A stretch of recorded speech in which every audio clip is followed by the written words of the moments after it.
오늘 우리가 계속해서 예수님의 십자가의 길 그 길을 말씀 가운데 살펴보고 있습니다.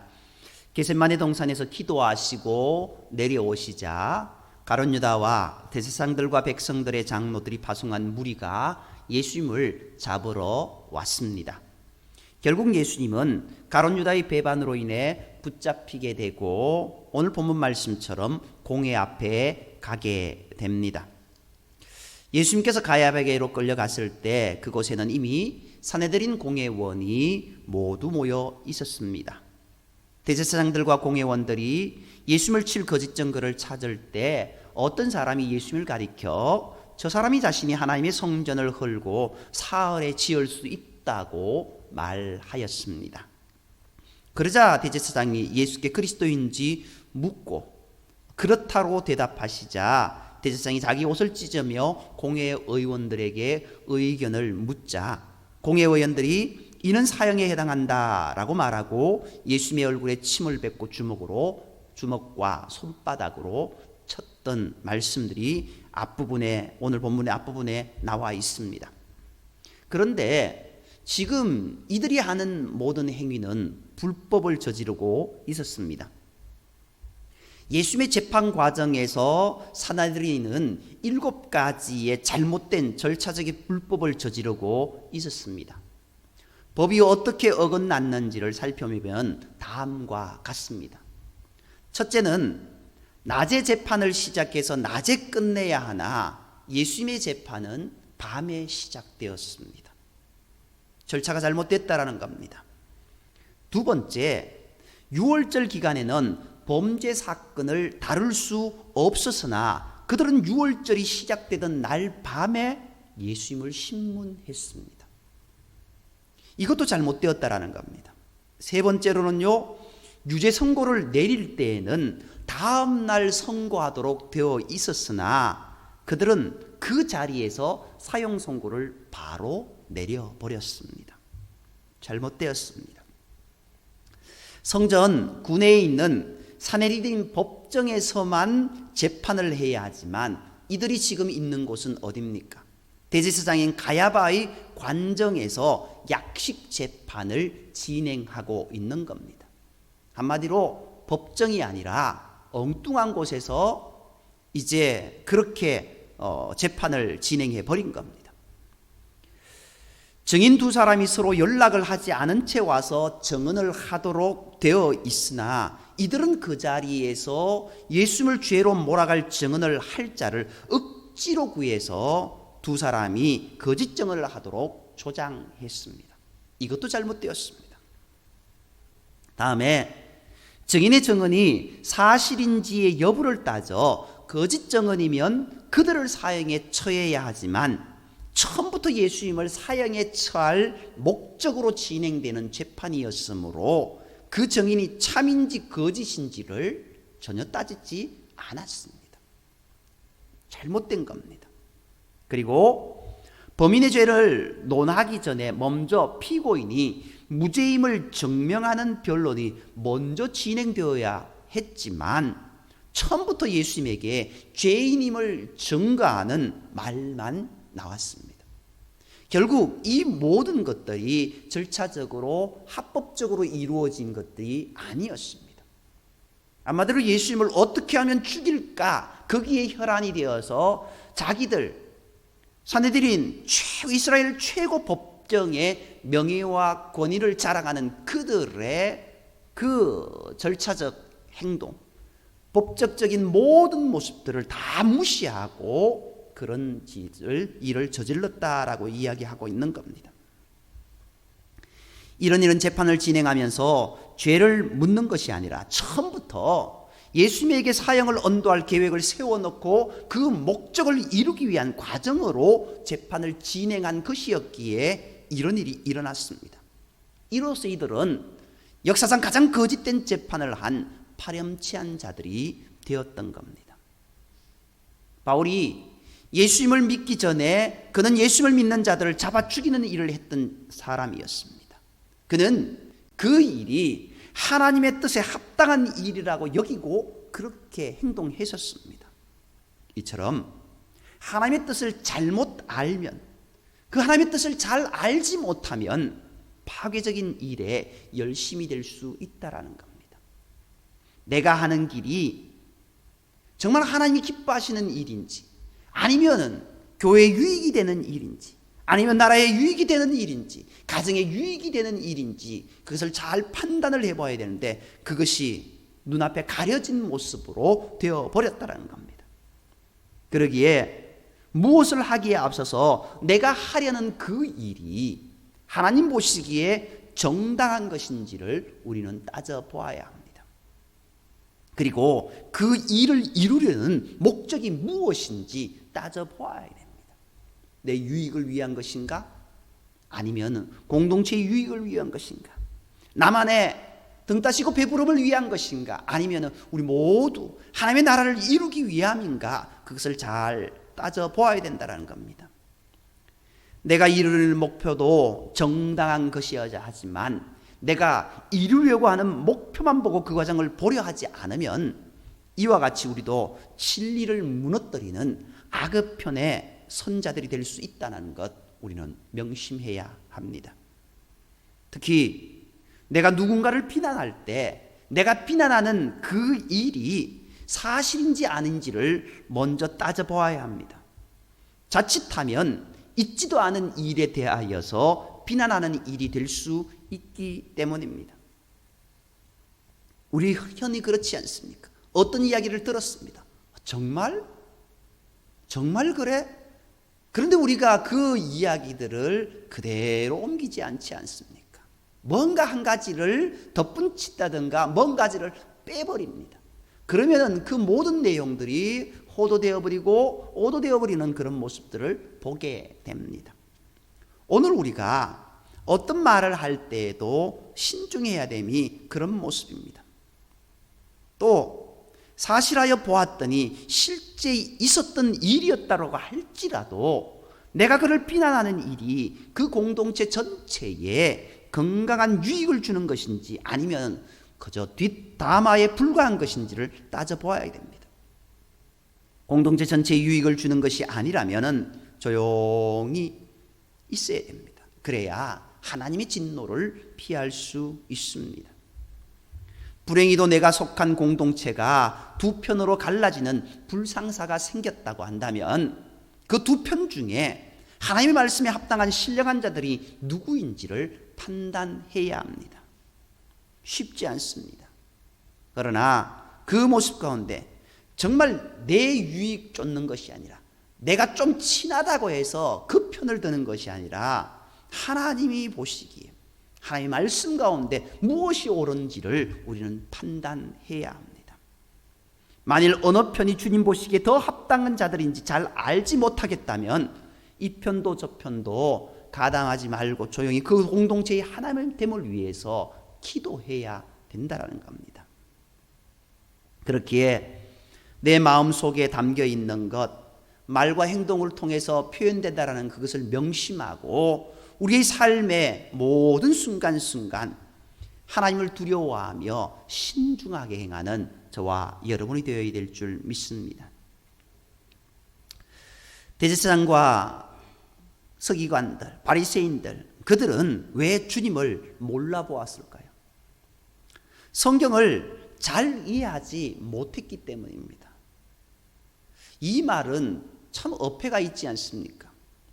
대제사장은요 예수께 네가 하나님의 아들 그리스도인지 우리에게 말하라라고 하여 물었습니다. 이에 예수님은 인자가 권능의 우편에 앉은 것과 하늘 구름을 타고 오는 것을 너희가 보리라라고 말씀하셨습니다. 예수님께서 하신 이 말씀은 다니엘서 7장 13절에 예언된 말씀입니다. 그런데 스가랴 9장 9절에서는 메시아가 어린 나귀 새끼를 타고 오신다고 되어 있습니다. 그러므로 유대인들은 이 두 말씀 사이에서 혼동을 느끼고 있었습니다. 어린 나귀 새끼를 타시는 것은 예수님의 초림 때의 일이고 구름을 타고 오시는 것은 예수님의 재림 때의 일인데 유대인들은 그것을 알지 못했습니다. 바리새인들과 서기관들은 이 두 말씀 중에 주께서 구름 타고 오시리라는 다니엘서의 예언에만 집중하고 있다가 바로 그들 눈앞에 오셨던 하나님의 아들 예수 그리스도를 몰라보고 자기들의 손으로 십자가에 달려 죽게 하는 엄청난 실수를 저지르고 말았던 것입니다.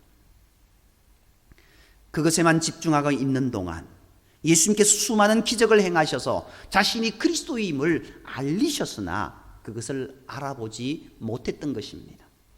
그러므로 어리석은 일에 마음을 빼앗기지 않게 해야 됩니다. 우리도 무엇인가에 마음을 빼앗기고 있으면 주께서 분명하게 우리에게 말씀을 주셔서 그것을 깨닫지 못하게 될 수 있다는 것입니다.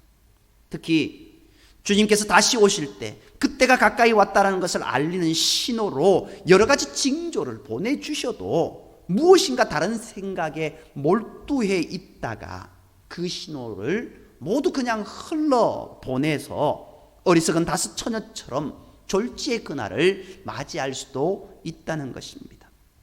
그러므로 무엇을 하든지 주님과의 교제의 시간을 반드시 가져야 됩니다. 그래서 영적인 분별력을 잃지 않고 주님의 뜻 가운데 나아가는 저와 여러분이 되어야 될 줄 믿습니다. 이제 69절 이하의 말씀을 보면은요, 전혀 뜻밖의 사람이 나옵니다. 뜻밖의 사람은 아니죠. 뜻밖의 일을 행한 사람을 보게 되지 않습니까? 죽는 일이 생긴다고 할지라도 주님을 결단코 떠나지 않겠노라고 혼장담했던 베드로. 그런데 그가 구경꾼이 되었고 불과 몇 시간 전에 그렇게 했지만 예수님께서 붙잡힐 때 혼비백산하며 도망가 버린 베드로.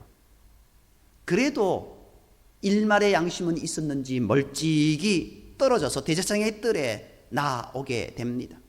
그리고 그 집의 하속들과 함께 구강하러 온 사람인 것처럼 행동하면서 일의 과정을 살펴보게 됩니다. 예수님께서 거짓으로 신문을 당하고 계실 때에도 그는 사실은 그렇지 않다고, 이러했다고 바른 증언을 하지 못하고 입을 봉한 채 그 광경을 지켜보고만 있었습니다. 베드로가 구경꾼이 된 것입니다. 이처럼 예배에 참여만 하고 다른 아무것도 하지 않는 자들을 우리는 구경꾼, 관람객 신자라고 말합니다. 그 교회가 그러한 상태로 부흥하게 될 때까지 수고와 땀이 전혀 없는 사람, 그는 다른 사람이 이루어 놓은 곳에 후에 참여만 했을 뿐입니다. 또 그 전에 그 교회를 위해 열심히 했더라도 이제는 다른 사람의 섬기는 일을 구경만 할 뿐 자신의 역할은 전혀 없는 사람들, 그들도 구경꾼 신자라고 말할 수 있습니다. 이런 사람들은 하나님의 백성이 아닙니다. 그저 교인의 숫자만 채워주는 그런 교인일 뿐입니다. 교회에서는 이들의 숫자도 교인의 수에 포함시키지만 하나님 나라에서는 천국 백성으로 이들의 숫자를 포함시키지 않을 수 있다는 사실을 우리는 명심해야 됩니다. 오늘 우리는 구경꾼이 아닌 천국 백성이 되어야 됩니다. 구경꾼이 아닌 그리스도인으로 주님의 거룩한 백성으로 살아가야 될 줄 믿습니다. 베드로가 그렇게 예수님께서 신문을 당하시는 장면을 구경만 하고 있을 때 예수님은 폭력과 거짓으로 가득한 재판을 받고 있었습니다. 말도 안 되는 억지로 예수님을 죄인으로 몰아갔고 천하의 나쁜 사람 듯 대하듯 모욕하였습니다. 온 세상을 창조하신 하나님께서 그가 만드신 사람들에게 이런 모욕을 당하고 계신 것입니다. 그러나 그 일을 온전히 당하셔야만 우리가 구원받을 수 있기에 모욕을 당하시면서도 침묵하셨습니다. 나를 구원하시기 위해 친히 모욕당하신 그 주님의 사랑에 감사하며 찬양하여야 될 줄 믿습니다. 이사야 53편의 그 말씀들처럼 날 위해 핍박받으신 그 주님, 그 주님의 은혜를 오롯이, 그 주님의 그 고난을 오롯이 이 장면 속에서 말씀하고 있는 겁니다. 이제 69절 이하에는 베드로의 부인하는 장면을 보게 됩니다. 그런데 69절 말씀을 보면은요, 어떻게 기록하고 있습니까? 한 여종이 나와 이르되, 이렇게 이야기하고 있습니다. 그런데요, 이 한 여종의 말에 베드로는 아니라고 부인하지 않습니까? 근데 여기서 우리가 좀 살펴보아야 될 부분이 있습니다. 여기 나오는 한 여종이라는 단어는요, 미아 파이디스케라고 하는 단어입니다. 그런데 이 파이디스케라고 하는 이 단어는요, 어린 여종을 이야기합니다. 어린 여종. 뭐 이렇게 생각을 해도 될 것 같습니다. 청년이 아니라 중고등학교 학생, 그 정도로 생각을 해도 무방하리라고 봅니다.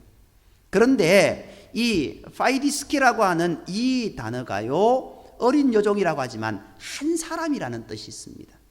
그런데요, 거기에 그 앞에 미아라고 하는 단어도 들어가 있습니다. 이거는요, 하나를 뜻하는 수사입니다. 그러니까 이 베드로가 이 뜰에 앉아 있는 그 모습은요, 많은 사람들 중에 앉아 있는 것이 아니라 좀 멀찍이 떨어져 있는 겁니다. 멀찍이 떨어져 있는 그 상태에서 한 어린 아이가 와서 속삭입니다. 당신 예수님과 함께 있던 사람 아니냐라고 속삭인 겁니다. 어쩌면 크게 외쳐서 한 게 아닙니다. 그렇게 이야기했는데, 그렇게 말한 사람도 한 사람일 수밖에 없는데도요, 베드로가요, 예수님을 부인했다라는 겁니다. 아주 미약한 한 아이가 와서 이야기합니다. 그리고 살짝 와서 이야기한 겁니다. 한 사람뿐이어서 그랬는지 베드로의 처음 부인은요, 가벼운 것이었습니다. 어린 여종이 베드로가 예수와 함께 있는 것을 보았다고 했을 때 그는 단지 네가 지금 하는 말이 무슨 말인지 나는 잘 모르겠다라고 얼버무리고 그 자리를 피합니다. 베드로는 지금 자기가 예수님을 부인하고 있다는 것도 잘 느끼지 못할 만큼 작게 시작했습니다. 그러나 베드로는 이 일로 생명을 잃게 될까 봐 매우 두려워하고 있다고 하는 것을 사탄에게 알리는 것이 되고 말았습니다. 이것은 죄의 첫발을 내딛는 것과 같습니다. 언제나 그렇듯 죄의 첫발은 가볍게 시작됩니다.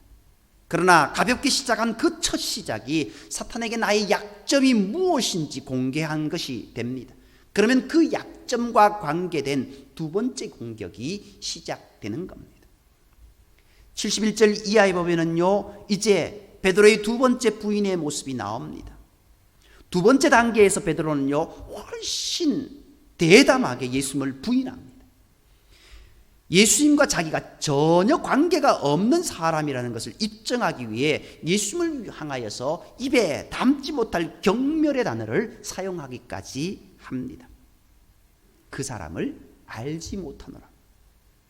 여기에서 말하는 그 사람이라는 말은요, 경멸의 뜻이 담긴 말입니다. 그냥 그 사람이에요. 아무개가 아닙니다. 경멸하는 그 사람, 그런 단어가, 그런 뜻이 여기에 담겨 있는 겁니다. 베드로는 자기의 목숨을 구하기 위해 예수님께 경멸의 뜻이 담긴 말까지 하면서 부인하고 있는 겁니다. 여기서 우리가 주목해야 할 것은 사탄이 베드로에게 일일이 이렇게 저렇게 하라고 지시를 내리고 있는 것이 아니라는 겁니다. 사탄은 단지 바깥들에서 어린 여종이 알아보자 놀란 가슴을 안고 대문 쪽으로 온 베드로에게 이번엔 좀 더 분명하게 그를 알아보는 여종을 만나게 했을 뿐입니다. 물론 거기에서는 좀 더 많은 사람들이 있었습니다. 결국 사탄은요, 베드로가 두려워할 만한 분위기만 만들어 주었던 것입니다. 그러자 베드로가 자기 스스로 예수님을 전혀 모르는 자라는 것을 밝히려고 예수님을 경멸하는 단어까지 사용하게 된 것입니다.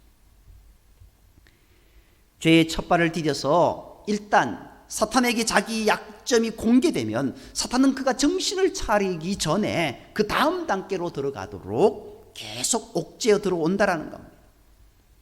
이 단계에서 사탄이 공격하는 것은 그가 두려워하는 것을 더욱 두렵게 느끼도록 그 강도를 높이고, 물질에 대한 탐욕이면 그 탐욕을 부릴 만한 환경을 더 강화하게 하고, 욕망에 넘어졌으면 그 욕망을 더욱 누리게 될 만한 환경을 제공하는 겁니다.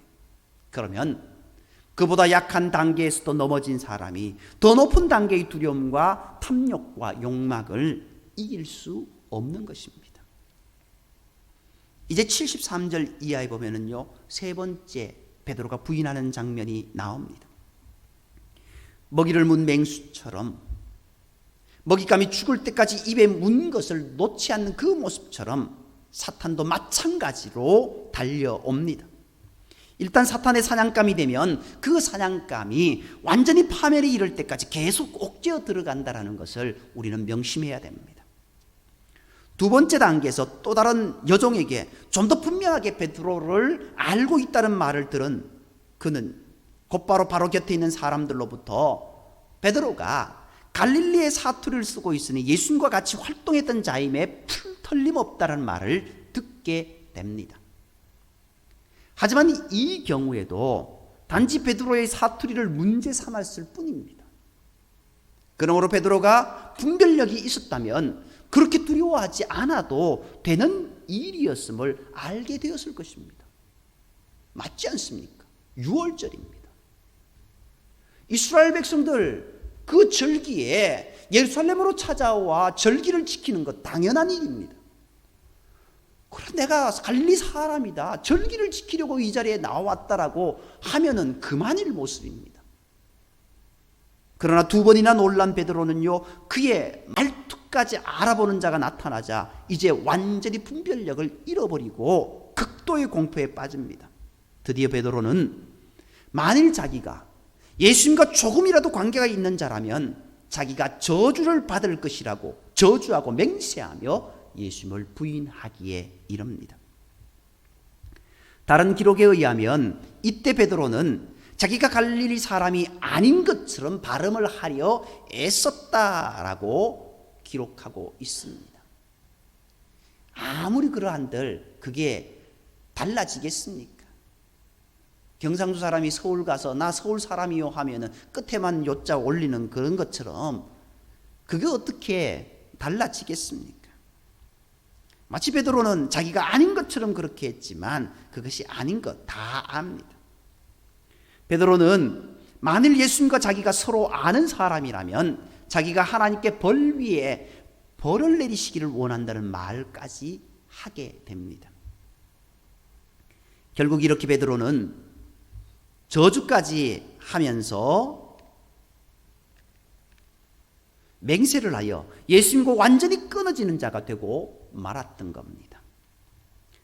나중에 그가 다시 회개하여 주님의 제자의 위치를 회복하기는 했습니다만 적어도 이 순간에는 베드로는 가룟 유다와 같은 처지가 된 것입니다.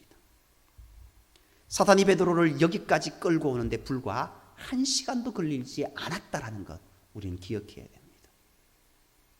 우리가 아무리 내가 죽을지언정 주님을 부인하지 않겠노라고 떠나지 않겠노라고 혼장담했지만 주님의 수제자의 역할을 감당하며 그렇게 나아갔던 베드로였지만 1시간 만에 무너지는 모습을 보게 됩니다. 사탄은 단지 내가 판단을 바로 하지 못하도록 나의 약점을 계속 건드리고 있을 뿐이라는 것 잊지 말아야 됩니다. 두려움을 갖도록 환경을 만들고 있을 뿐입니다. 그러므로 언제나 우리를 도우시는 하나님을 믿고 의지해야 됩니다. 이것을 하지 않으면 죽을 것 같은 마음을 않으면 죽을 것 같은 그런 마음, 그 마음 극복해야 됩니다. 너무 두렵다라고 그 두려움은 사탄이 나를 파괴시키기 위해 내 안에 주입한 것이다라는 것 우리가 명심해야 됩니다.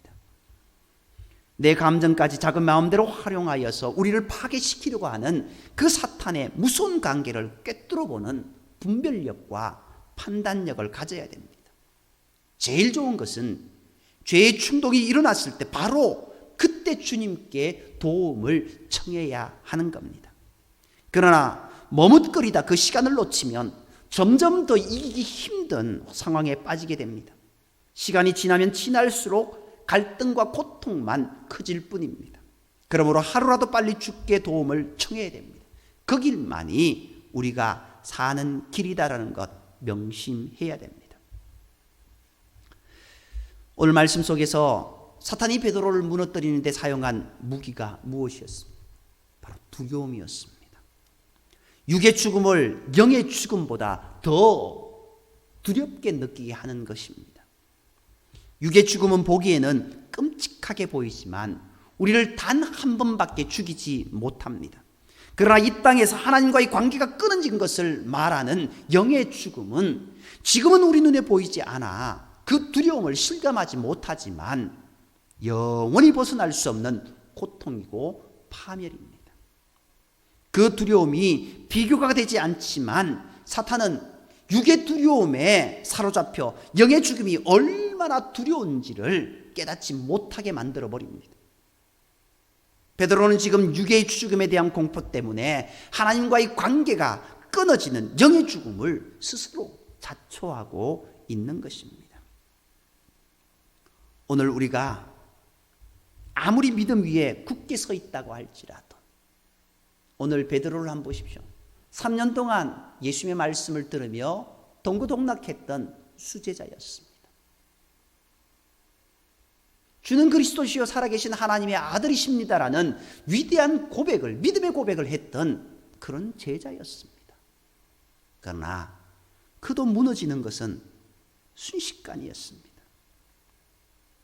그는 이 죽음의 두려움에 무너지고 말았습니다.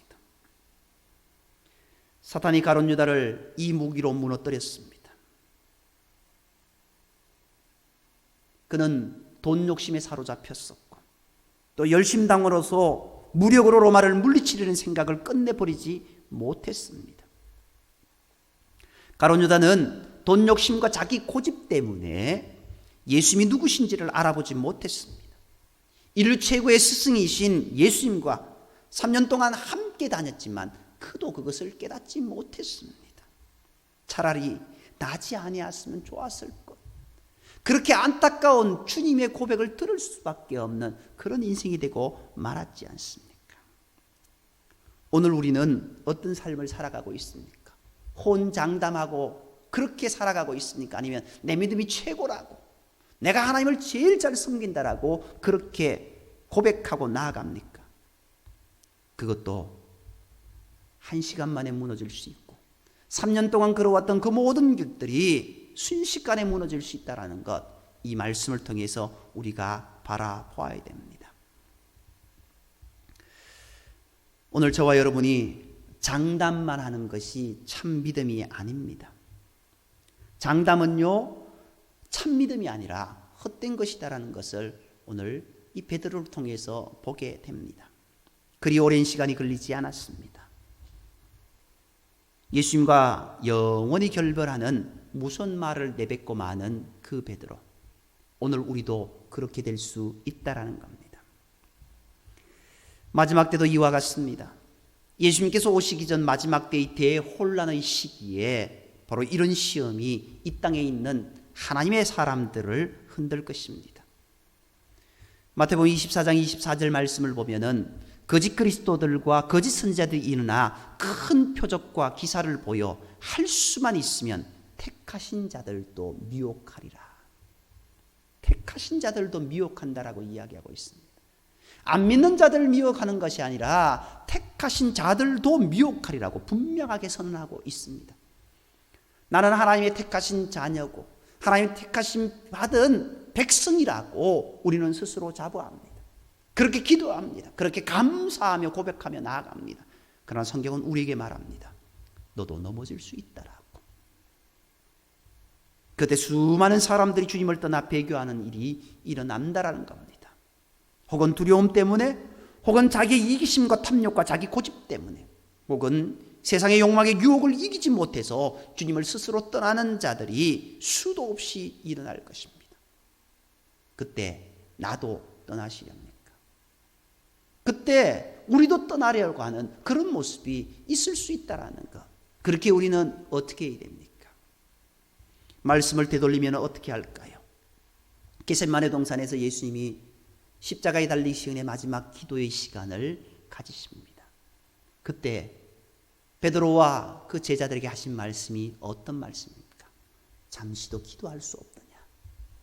깨어 기도하라고 하신 그 말씀이 지금 이 환난의 이때를 만나는 이때 무너지지 않게 하기 위해서 그를 사랑하는 마음으로 하신 말씀이었습니다. 그때 베드로가 정말 기도했다면 어땠을까 생각해 봅니다. 오늘 우리가요, 지금 우리가 서 있다고 생각하지만 넘어질 수 있다는 걸 분명히 기억하면서 기도하는 저와 여러분이 되어야 될 줄 믿습니다. 그리고 하나님을 끝까지 붙잡고 그 사랑에 아멘하며 감사하며 나가는 저와 여러분이 되기를 간절히 소망합니다. 기도드리겠습니다. 사랑과 은혜의 하나님, 나를 구원하시기 위해 모욕과 그 고난을 당하신 주님, 우리를 구원하시기 위한 그 주님의 사랑 우리가 다시 한번 바라보며 다시 한번 그 사랑에 감사하며 우리가 주님만 의지하며 나가겠습니다라고 고백합니다. 이제 우리의 삶의 매 순간순간 주님을 바라보고 십자가를 바라보고 믿음으로 살아갈 수 있는 은혜를 허락하여 주옵소서. 다만 우리는 연약한 인생인지라 주님의 제자들조차도 주님을 떠나가 버렸고 혼장담했던 베드로조차도 무너졌던 모습을 바라봅니다. 그렇기에 우리는 이 시간 머리 숙여 기도합니다. 내가 무너지는 인생이 되지 않게 해달라고. 연약한 인생이기에 더욱 하나님을 의지할 수밖에 없습니다. 고백하며 주님의 은혜를 구하며 나아갑니다. 끝까지 이 믿음의 싸움에서 이겨서 주님 오시는 그날 기쁨으로 주님을 맞을 수 있는 은혜를 허락하여 주시고 주님의 부활의 기쁨, 주님의 은혜의 기쁨 가운데 온전히 살아갈 수 있는 우리 삶이 되게 인도하여 주옵소서. 모든 말씀을 사랑하시는 예수님의 이름으로 감사하며 기도드립니다. 아멘.